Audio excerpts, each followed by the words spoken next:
Bonjour, aujourd'hui on se retrouve dans la plus grosse étape des Pyrénées. Dans cette émission, nous avons Laura, hôtesse d'FDJ, Aurélien Janssen qui va nous montrer tous les secrets sur la mise en place des parcours, les images du jour, Dédé et les mains sur les cocottes. Place au générique.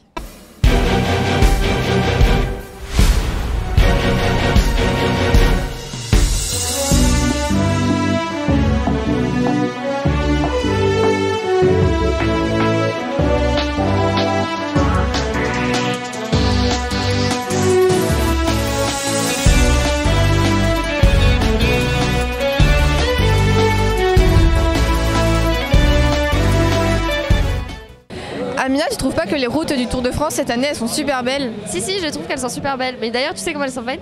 Non, je sais pas. Par exemple, grâce à Aurélien Janssen qui s'occupe des parcours du Tour de France. Attends, il y a Amira. Amira, viens ici, viens l'interviewer.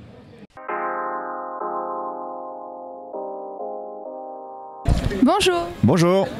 Pouvez-vous vous présenter? Oui, Aurélien Janssen. Je travaille chez ASO et je suis responsable des parcours. Sur quels critères sont définis les départs et les arrivées? Alors, il y a pas mal de critères, mais avant tout, c'est Christian Prudhomme qui dessine la carte du Tour de France et il fait en fonction des projections, soit historiques, soit des besoins qu'on a aussi sur le parcours. Et il y a plusieurs critères. Il faut déjà que les villes soient candidates et ensuite, il pose tous les points sur la carte en fonction de ce qu'il veut faire. Comment se déroulent les reconnaissances de parcours? Alors les reconnaissances parcours, on est à deux, on est des binômes, il y a 4 binômes. Et donc il y a à la fois un ancien coureur professionnel, donc on appelle sportif, et un commissaire. Et un commissaire, c'est comme moi, donc on prend les notes, on a un ordinateur avec les points GPS et on relève les points. Et on suit le tracé prévu qu'on élabore en amont, donc ça c'est le côté sport. Ils élaborent en amont, voir comme aujourd'hui, tu vois, le Tour Malais, la Orchestre dans 6 ans. Et nous, à côté, on prend toutes les notes, la sécurité, les dangers, on note tout. Pour une étape, combien de fois faites-vous la reconnaissance? Alors, pour une étape, il y a une pré-reconnaissance qui est faite par Thierry Gouvenou. Ensuite, il y a une deuxième reconnaissance qui est faite donc, avec le binôme sportif-commissaire. Et ensuite, il y a encore une reconnaissance qui est faite par moi, donc le responsable des parcours, où là, je revois encore une fois le parcours. Et en fonction des étapes et de l'importance, par exemple, tu vois les chemins blancs à 3, là on l'a fait, je crois, 6 fois au total. Donc ça va de 3 fois minimum à plus 6. Voilà. Comment arrivez-vous à vous projeter plusieurs mois à l'avance? Alors c'est assez simple, les reconnaissances elles se font au mois de septembre environ, donc tu vois au niveau de la météo ça ressemble un petit peu au mois de juillet et ensuite on se projette beaucoup avec l'expérience, c'est pour ça qu'on fait qu'il y a beaucoup d'anciens coureurs chez ASO parce qu'on se projette et on voit, on imagine et surtout au niveau du public, moi c'est plutôt la partie sécurité et avec mon expérience dans la caravane et autres, j'ai appris au fil des années à savoir que tu vois dans le Tour Malais il y a beaucoup de monde, que dans certains cols il y a beaucoup de monde, donc on se projette beaucoup avec notre expérience. C'est un travail où il faut avoir quand même un peu d'expérience. Est-ce que les jours de l'étape, vous avez des surprises que vous ne pensez pas qu'il y a? Ah ça arrive, ouais. Tu as des surprises, oui. Alors, il y a parfois la chaussée qui se dégrade. Il y a des choses comme ça. Il y a aussi des comportements de spectateurs. Ça peut arriver aussi. Voilà, c'est ces surprises-là qu'on a beaucoup. Et puis après, tout le reste, on l'anticipe au maximum pour en avoir le moins possible. Avez-vous une anecdote lors d'une reconnaissance à nous partager? Oui, alors qu'est-ce que je peux dire en anecdote? Non, ce qui est marrant, moi ce que j'aime bien faire souvent c'est de voir les gens, tu sais, qui sont un peu dans leur jardin tranquille et puis ils s'imaginent pas une seule seconde qu'au mois de juillet ils vont avoir le tour. Et là moi ça me fait beaucoup rire. Et après aussi, il y a des gens parfois qui nous reconnaissent. Quand on s'arrête à manger, donc nous on est incognito, il n'y a pas de logo d'ASO ni rien. Mais il y a une personne, on m'a déjà dit oh, le Tour de France va passer, on vous voit, on vous revoit. Et ils nous remettent. Voilà, c'est ça qui est vraiment drôle. Ça, c'est vraiment drôle. Merci beaucoup. De rien, merci à toi. Nicolas, est-ce que tu peux me servir du plat d'Adé? Du quoi? Mais Amina, le plat d'Adé, c'est pas un plat, c'est l'arrivée de l'étape. Ah d'accord. Si tu veux, Dédé va plus nous en parler. D'accord. Bonjour Dédé. Bonjour, comment ça va? Ça va et toi? Moi ça va bien. Alors aujourd'hui on va parler de l'arrivée de l'étape qui se déroule au Plat d'Adé à Saint-Lary. Est-ce que tu aurais des petites anecdotes à nous raconter dessus? Oui, je peux déjà te parler du 15 juillet 1974. Tu connais cette date? Non, pas trop. Non, t'étais pas né? Non, pas trop. Ah là là là là. Alors, c'est un certain Raymond Poulidor qui s'impose pour la première fois au Plat d'Adet. Donc c'est aussi pour ça qu'on y passe aujourd'hui.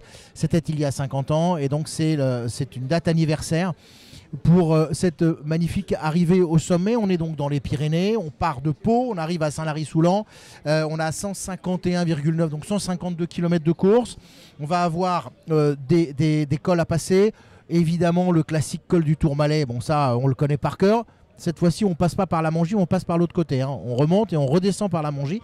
Et puis après, on va continuer avec un col qu'on emprunte un peu moins souvent. La Hourquette dans 6 ans, en deuxième catégorie. On repart dans la vallée et après, là, on va attaquer cette dernière montée vers le Plat d'Adet Saint-Lary-Soulan. Alors, c'est une montée qui est assez particulière dans la mesure où elle est large en bas. C'est large, ça monte, c'est difficile. Hein. Et puis, plus tu arrives en haut, plus ça devient étroit, à tel point que le dernier kilomètre, c'est une route qui est une route privée. C'est une route qui appartient à des gens qui ont leur résidence secondaire sur place et qui, comme un lotissement si tu veux. Et donc ces gens-là, eh bien, ils ont accepté que le Tour arrive sur une route privée, sachant quand même qu'on est sur une étape compliquée, on est sur une étape avec des cols difficiles, et puis cette montée hors catégorie qui est... c'est un peu généralement l'inverse. Dans l'école, normalement, c'est facile en bas et ça devient compliqué en haut. Tu vois, tu prends le Tourmalet, il est difficile de partout, mais quand tu arrives tout en haut, quand tu arrives dans les derniers lacets, ça grimpe sec. Et donc, généralement, les cols, ils sont plus difficiles en haut. Et bien, pour cette dernière montée, elle est plus difficile en bas. Plus tu montes, plus ça devient moins difficile. Voilà. Donc, voilà ce qu'on peut dire sur... cette magnifique arrivée au Plat d'Adet. C'est une arrivée en altitude. Pour ceux qui monteront, je dis bon courage pour redescendre. Moi, je sais que chez nous, on a la balayeuse. Au départ, elle devait éventuellement rester en bas. Et puis, comme il y a des risques de gravillon, hop, elle monte. Et elle va y rester jusque très tard dans la soirée. Merci Dédé. Merci à toi. Au revoir. On va lancer les images du jour. On va partir de Pau, aller sur les routes du Béarn. Qu'est-ce que vous en pensez des routes du Béarn, vu que vous êtes de là-bas? Ah ben je suis béarnais, bien sûr, je suis le roi de France et ambassadeur du Béarn. Les routes du Béarn, c'est simple, ce sont les plus belles routes de France. Voilà. Merci beaucoup. En toute simplicité. Hein.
Salomé, tu trouves pas que ça fait longtemps qu'on n'a pas eu d'interview au cœur de l'FDJ? Si, c'est vrai. D'ailleurs, tu sais qu'il y a une nouvelle hôtesse à FDJ? Ah oui, mais c'est qui? Présente-la moi. Mais c'est pas moi qui vais le faire, ça va être Safia qui va le faire à ma place. On retrouve tout de suite Safia.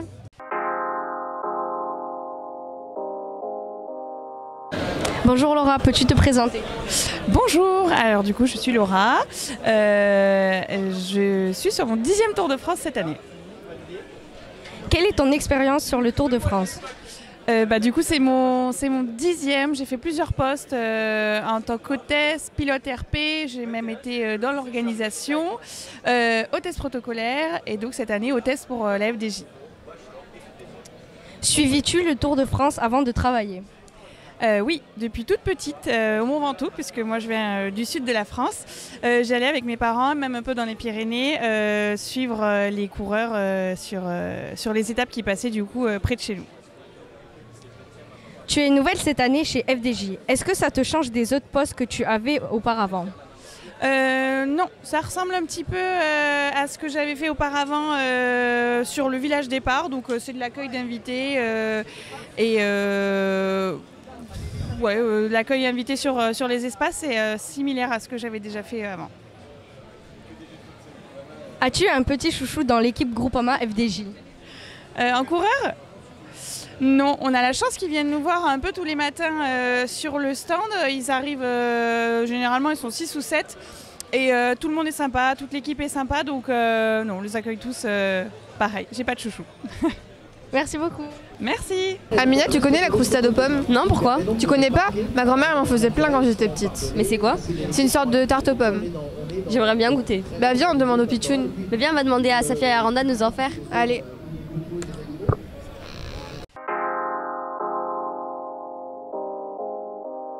Bonjour Randa, bonjour Safia. Aujourd'hui on a un challenge. Et oui, lequel? La cuisine du sud-ouest. Facile, on y habite. Oui, mais là c'est une recette du terroir pyrénéen. Je connais, t'inquiète, j'y vais chaque année sur la route d'Occitanie. Randa, nous allons réaliser une croustade aux pommes. Pas celle que tu vas acheter à la boulangerie, mais l'officielle. Celle que l'on mange ici à Saint-Lary-Soulan. On va y arriver, t'inquiète pas. Oui, t'as raison, on a des pommes, de la pâte philo, du sucre. Et un petit verre d'Armagnac, on est dans le sud-ouest, n'oublie pas. On coupe nos pommes façon grossière. Pas besoin de faire des lamelles, ça part au compotage. Direction une casserole avec du beurre et on arrose nos pommes, ensuite du sucre en poudre. Tu n'as pas oublié un truc? Ah oui, le sud-ouest, j'ai tendance à oublier. Eh oui, l'Armagnac, tu vas avoir des ennuis avec les gersois. On va étaler une feuille de pâte philo et bien la teindre, du beurre fondu et rajouter un tout petit peu de sucre, mais légèrement. On pose notre deuxième feuille dessus et on recommence ainsi de suite sur nos 3 feuilles. N'oubliez pas de mettre du papier sulfurisé dans votre moule. Et l'Armagnac? Non, c'est bon, on va se calmer là. Placez vos 3 feuilles l'une après l'autre en les décalant et en les laissant bien déborder. Du bord, c'est notre but pour former un bloc coussin mouillé. On dispose d'une partie de nos pommes. Attention au jus, bien les égoutter. En gros, on met l'Armagnac de côté. Oui, mais t'inquiète pas, on va pas le perdre. Parle du gersois? Même opération que les premières feuilles, beurrées et légèrement sucrées que l'on dispose par-dessus l'une après l'autre. On vient disposer le reste de nos pommes pour refermer notre croustade. Justement, ne vous appliquez pas. Rabattez vos feuilles grossièrement pour conserver les plis. Vous rajoutez sur vos plis un peu secs, un peu de beurre et l'idée de créer une espèce de chiffonnade comme un peu ma coupe de cheveux le matin au réveil. Vous pouvez rajouter un voile de sucre pour finir. Et voilà, nous sommes dans les vraies douceurs des soirées d'automne. Et des saveurs pyrénéennes. Ça a l'air d'être délicieux. Ça sent bien l'Armagnac quand même. Et demain, tu as le programme? Oui, on ira en Ariège pour supprimer un confit de canard. À l'Armagnac? Mais non, là t'abuses. À Bicias, comme on dit ici.